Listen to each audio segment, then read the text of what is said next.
Meus queridos, paz do Senhor, amém? Glória a Deus. Nesta noite maravilhosa, eu queria convidar cada um de vocês e também os nossos irmãos que estão em casa. Nós estamos fazendo 12 cultos de oração para 12 meses de vitória. Domingo, nos 2 cultos, nós representamos o mês de janeiro. Hoje nós estamos representando o mês de fevereiro. Sabe, irmãos, o nosso Deus está lá na frente, Ele está no futuro. Por isso que a Bíblia coloca os atributos de Deus, dizendo que Ele é onipotente, não há ninguém tão poderoso quanto Ele é o todo-poderoso, dizendo que Ele é onipresente. O nosso Deus está em todo lugar. Ele tem os olhos dele sobre todas as coisas, aonde, em qualquer circunstância, Deus está vendo tudo, porque Ele é onipresente. O nosso Deus está vendo as lágrimas que você tem derramado durante esses dias, como Ele também está vendo as alegrias da sua conquista, e regozijo porque Ele te abençoou. Então o nosso Deus é onipresente, mas o nosso Deus também é onisciente. Ele sabe de tudo. Ele sabe o ontem, Ele sabe o hoje e Ele sabe o amanhã. Quando a gente estava sendo formado lá no ventre da mãe, ali o Senhor viu a nossa vida como uma substância ainda informe. Foi Ele quem teceu os nossos ossos, Ele que teceu cada partícula, esse DNA, que é aquilo que realmente identifica quem eu sou, de onde eu vim. Então eu queria que você entendesse que nós temos um Deus que conhece tudo sobre nós, e Ele conhece o nosso futuro. Se nós andarmos atrelados com Ele, com certeza nós seremos muito mais do que vencedores. Glória a Deus. Então eu queria convidar para que você levasse com muita seriedade esse propósito de oração. Você que está em casa, daqui a pouco nós vamos fazer mais um momento de mãos dadas. Nós vamos ligar diante de Deus esse propósito. É o mês de fevereiro que foi representado aqui nas orações do Samuel, nas orações do pastor Álvaro. É o mês de fevereiro, mês do acampamento. Infelizmente eu tenho que te dar uma má notícia sobre fevereiro. Fevereiro, na maioria das vezes, estatisticamente falando, é um dos meses que mais acontece assassinatos e mortes em todo o território nacional e quase que em todo lugar do mundo. Porque no Brasil é comemorado o carnaval da morte, porque não tem vida nenhuma naquilo. Por mais que a pessoa viva um tempo de entretenimento, de algazarra, é um tempo passageiro. A alegria do crente, ela é ultra circunstancial. O crente que está em Cristo Jesus, se tiver na luta, ele está falando glória a Deus. Se tiver na alegria, ele está falando glória a Deus também. De maneira que para o crente cai um calor tremendo como tem sido esses dias, esse crente está dando glória a Deus. E se vier uma chuva daquela assim devastadora, que sai arrancando até telhado e tudo mais, esse crente assim mesmo diz glória a Deus. É isso aí. Glória a Deus, é isso aí. Então eu queria que você lesse o texto. Vou fazer uma breve reflexão com os irmãos. Levítico capítulo 6, versículo 13, logo depois nós vamos orar e o pastor Álvaro vai ministrar a Santa Ceia para os irmãos que não puderam estar aqui no domingo. Vamos ficar de pé um pouquinho aí para a gente ler esse texto junto? Levítico 6, verso 13. Eu espero você abrindo a sua Bíblia. Quem não trouxe a Bíblia está aí na projeção.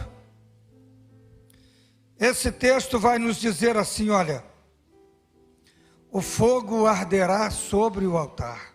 Vou mais uma vez: o fogo arderá continuamente sobre o altar, não se apagará, Levanta sua mão e repita bem forte comigo: o fogo arderá continuamente sobre o altar. Última vez, vamos lá? O fogo arderá.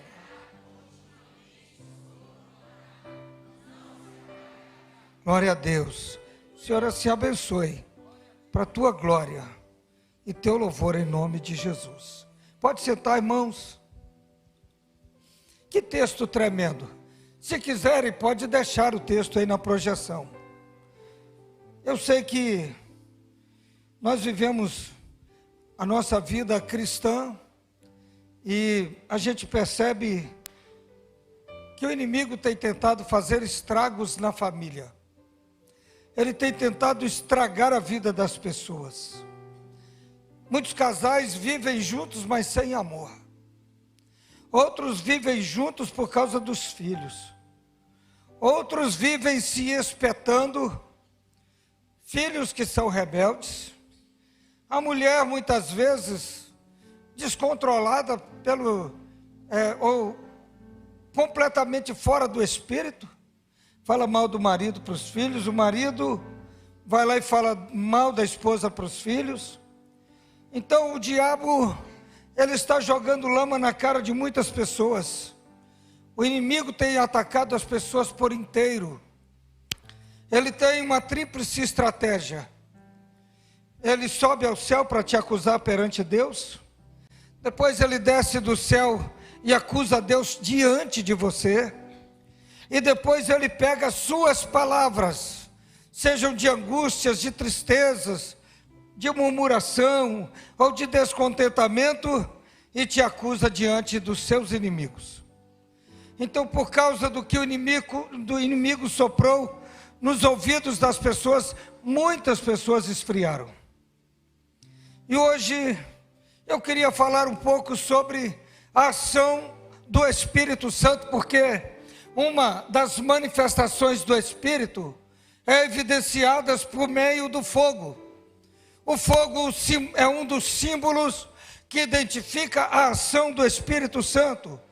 O fogo não é o Espírito Santo, mas ele é um dos símbolos que identifica a ação do Espírito Santo.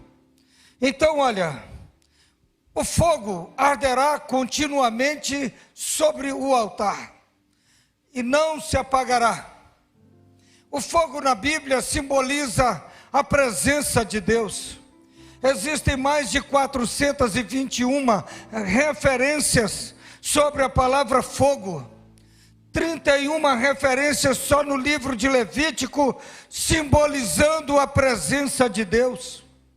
Foi em uma coluna de fogo que Deus ia diante do povo de Israel no frio do deserto. Foi com fogo que Deus destruiu a cidade de Sodoma e de Gomorra. Foi com fogo que Deus utilizou a Sansão para pegar as raposas e incendiar a seara dos filisteus. Foi com fogo que Elias destruiu seus inimigos que o queriam matar. Foi com tochas de fogo que Gideão derrotou o exército dos midianitas. Foi com fogo que Deus recebeu o holocausto lá no Monte Carmelo e derrotou os profetas de Baal. Foi com fogo que Deus batizou os discípulos no dia de Pentecostes, o texto lido pelo pastor Álvaro. E vai ser com fogo que Deus vai trazer juízo a esta terra, pois a Bíblia diz que o nosso Deus é um fogo consumidor, amém? Isso representa o fogo do Senhor, não é esse fogo carnal, não é esse fogo mundano que tem por aí não, é o fogo bíblico. E a palavra do Senhor diz que o fogo vai arder continuamente sobre o altar. Deus nesta noite quer fazer estas chamas, estas labaredas, esse mover de Deus por fogo arder na sua vida, amém? Por outro lado, meus amados, altar na Bíblia significa diretamente o lugar de encontro com Deus. A palavra altar na Bíblia, ela é mencionada 322 vezes, tanto no Antigo em conjunto com o Novo Testamento, o altar era o ponto culminante de encontro com Jeová. Altar fala então de entrega. Quando você vem aqui no altar, aqui na frente, você entrega o seu coração. Quando você vem aqui no altar trazendo com alegria uma oferta, o dízimo, agradecendo a Deus pelo lar, pela família, pela história que está sendo construída. Você que talvez tenha sido no passado um prisioneiro de Satanás, mas hoje é um servo liberto pelo sangue de Jesus Cristo. Aleluia. Quem aqui pode dar um glória a Deus bem alto por esta vitória na sua vida? Se você pode, dá um glória a Deus bem forte, e se quiser, aplauda com alegria aquele que te tirou lá das profundezas do inferno e te colocou na sua maravilhosa luz. Altar então fala de entrega total. Fogo, um símbolo da manifestação de Deus. Altar, um símbolo no lugar onde se pode fazer uma entrega. Abel tinha um altar diante de Deus. Noé tinha um altar diante de Deus. Abraão tinha um altar diante de Deus. Jacó teve um altar diante de Deus. Moisés tinha um altar diante de Deus. Josué tinha um altar diante de Deus. Arão tinha um altar diante de Deus. Gideão tinha um altar diante de Deus. Meus amados, Samuel tinha um altar diante de Deus. Davi tinha um altar diante de Deus. Salomão tinha um altar diante de Deus. Lá na Bíblia você vai encontrar Zorobabel, Esdras, Neemias. Todos eles também tinham um altar diante de Deus. Altar então fala de entrega. Altar fala de conserto. Altar então fala de manifestação, de lugar da manifestação de Deus. O profeta Isaías recebeu brasa de Deus lá no altar. Ezequiel viu as brasas serem espalhadas da cidade. A Bíblia então vai falar que do altar vem o fogo e a manifestação do Senhor, do trono de Deus. João, lá no livro de Apocalipse, viu o anjo espalhar fogo, lá no capítulo 8, verso 5. E o anjo tomou o incensário e o encheu do fogo do altar e o lançou sobre a terra. E houve depois vozes e trovões e relâmpagos e terremotos. Para eu finalizar aqui, guarda no seu coração,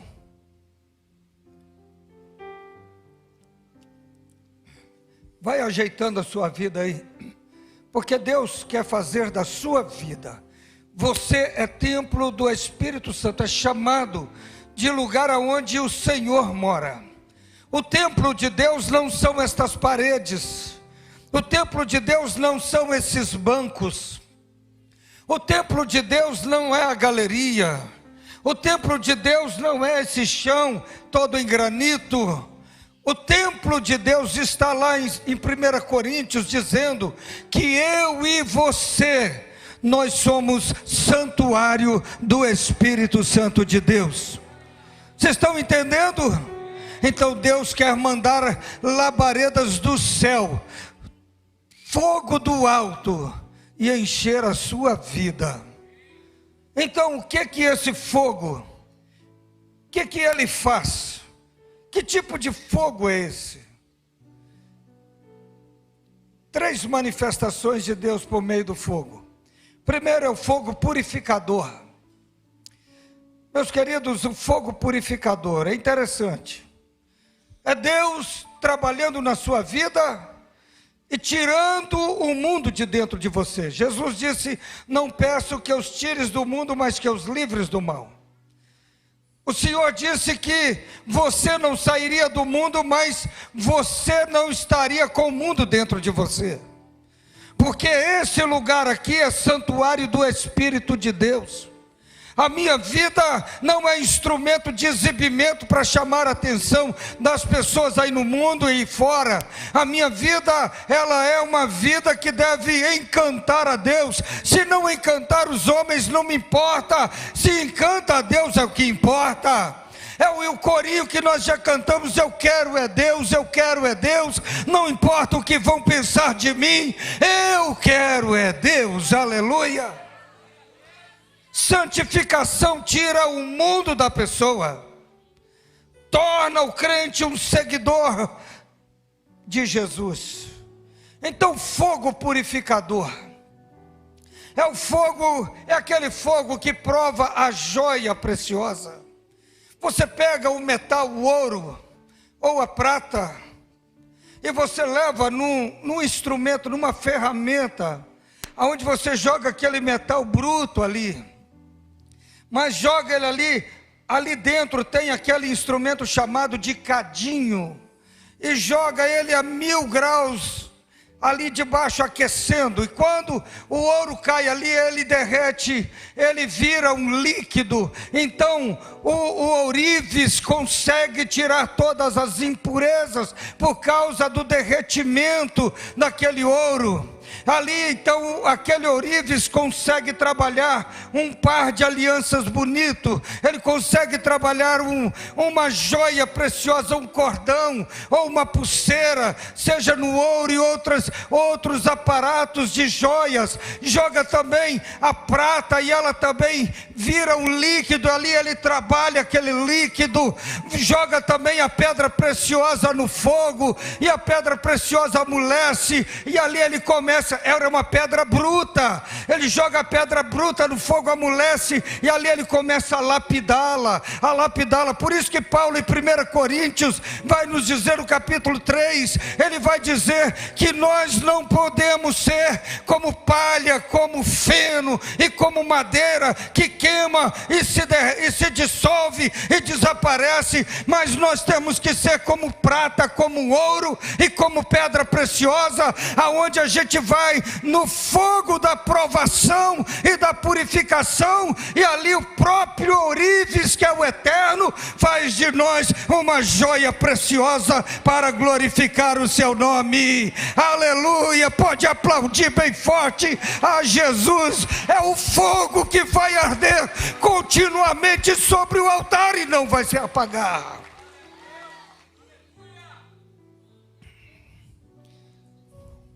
Esse fogo do Espírito está aqui hoje, para poder destruir doenças, enfermidades, angústias, complexos de inferioridade, ressentimentos, dores incansáveis de cabeça, dores incansáveis de todo lado na estrutura da sua vida emocional e espiritual, depressão, tristeza, em nome de Jesus e no poder do Espírito Santo, vai embora agora, para a glória de Deus. O segundo fogo é o fogo consumidor, é aquele fogo que consome. Eu falei do purificador, mas agora o consumidor. Se você passar pela Ibituruna e de repente você tem lá, nesse calorzão que está aí agora, passa aí qualquer lugarzinho, não precisa ser Ibituruna não, onde tem uns matinhos secos, se você jogar ali qualquer centelhazinha, vai incendiar aquele lugar, igual aconteceu no sítio da igreja o ano passado. O moço vizinho nosso pegou o lixo, levou lá para o fundo da sua chácara, e lá no fundo ele jogou fogo naquele lixo. De repente veio um ventinho, o fogo subiu, uma faísca caiu para o nosso lado e começou a pegar fogo em tudo que estava seco, e foi se alastrando, foi consumindo, e de repente todos os vizinhos gritaram por socorro, e nós fomos ajudar, pelo menos a tirar os bois e as vacas que estavam no lado dos vizinhos, para eles não serem também atacados pelo fogo. Então o fogo na Bíblia é consumidor. Gente, o Espírito Santo tem essa autoridade, esse poder de consumir todo o pecado, de colocar você mais limpo, de colocar você mais santo. Você falava palavrões, não fala mais, porque o fogo do Espírito está na sua vida. Você falava aí coisas feias, você xingava, você mentia, você falava o que não prestava, e o Espírito de Deus entra na sua vida para movimentar em sua alma. Em último lugar, o fogo do avivamento. Você tem aqui, então, o primeiro fogo, diga comigo, purificador. Segundo, consumidor. E terceiro, avivamento. Diga comigo, aviva, Senhor, a tua obra e faze-a conhecida em todas as épocas. É o fogo que aviva a alma da gente, irmãos. Tem crente que parece um cadáver ambulante, está andando e o tempo todo numa igreja pentecostal, onde no projetor não está dizendo ali, é proibido dar um glória a Deus. Ele tem liberdade de dar glória a Deus numa igreja como a presbiteriana renovada, e ele não tem coragem de abrir a boca. Parece que quando era do mundo, pulava o carnaval, dançava, ia para as boates, ia para as danceterias, para as discotecas, passava a noite com os amigos, com a jarra de cervejada e dando algazarra. Agora ele tem alegria de verdade, ele tem a limpeza pelo sangue de Jesus. Agora ele é nova criatura, ele é nascido de novo. E essa pessoa então parece que entra um demônio do embrutecimento, e essa pessoa fica embrutecida, fica calada, fica fechada. Ei, meu irmão, é na luta ou na prova, é glória a Deus, é com toda dificuldade. Jesus, Ele está conosco em qualquer situação.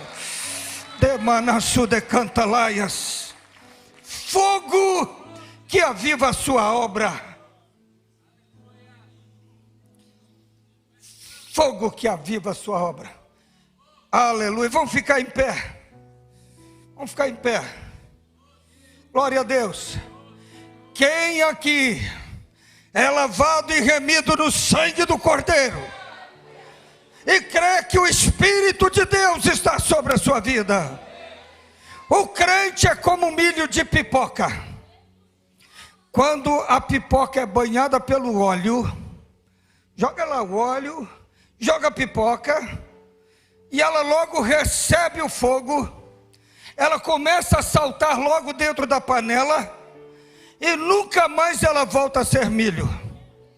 Só aquele milho estragado, mirrado, ele queima no fundo da panela. Mas todo milho bom vira pipoca.